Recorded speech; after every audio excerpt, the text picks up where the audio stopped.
Imagine standing barefoot on cold, dusty earth.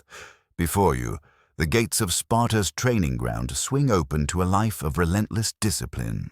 The year is 500 BCE.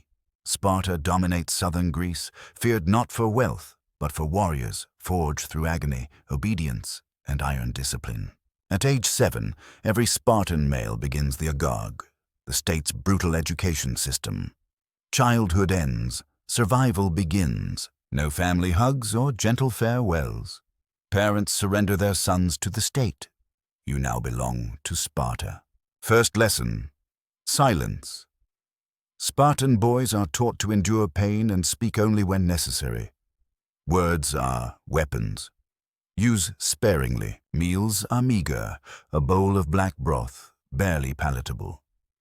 Hunger is not a weakness. It's a teacher. You're taught to steal, but punished if caught. Why? Because cunning matters more than obedience to rules. Nights are cold. You sleep outdoors, under open sky, wrapped in a single cloak. No fire. Toughen yourself or suffer. Fighting begins young. Daily brawls teach endurance, pain tolerance, and ruthless efficiency. Not style, but survival. You learn to take hits in silence. Crying is disgraceful. You bleed, fall, and rise without complaint. Your instructors are not ordinary teachers. They're war veterans.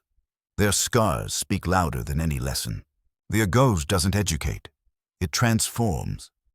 Reading, writing, and music exist, but only for tactical mind building. You study stealth, coordination, code. Each step and glance trained for ambush, escape, or deadly preparation. Failure isn't punished with words. It's punished with pain. Lessons etched into muscles, not parchment.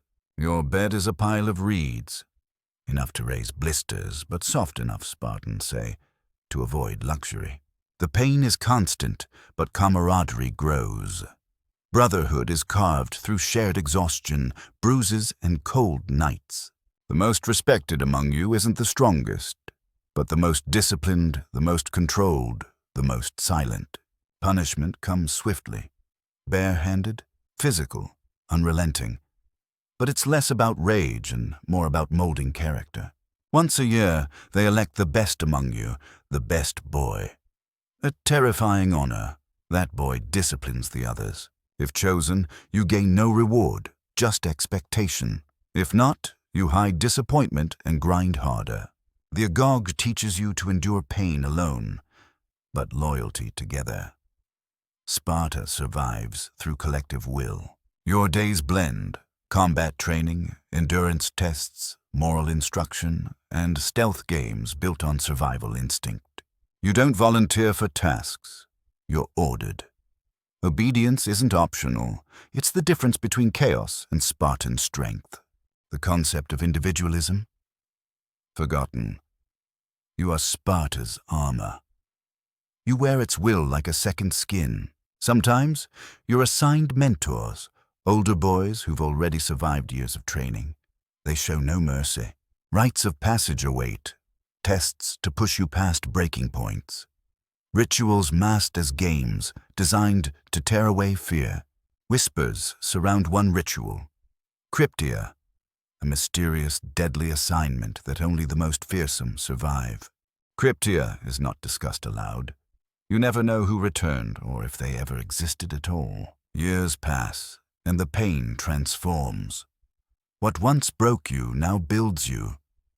Fear is an old friend. At age 12, your training intensifies. You're no longer a boy, you're a weapon in the making. You study war, not just brute force, but tactics. Terrain, formations, sacrifice. Sparta wins with minds as sharp as blades. You learn the weight of a phalanx, trust, rhythm, silence. Each man must breathe in sync and die together if needed. Even music has its place, not for beauty, but rhythm. Drums drive unity in battle drills. Sleep becomes lighter. Dreams fade. You follow orders in your sleep. Your mind never yours. Just Sparta's. Excellence matters. But dying well matters more. Every breath you take must prepare for sacrifice.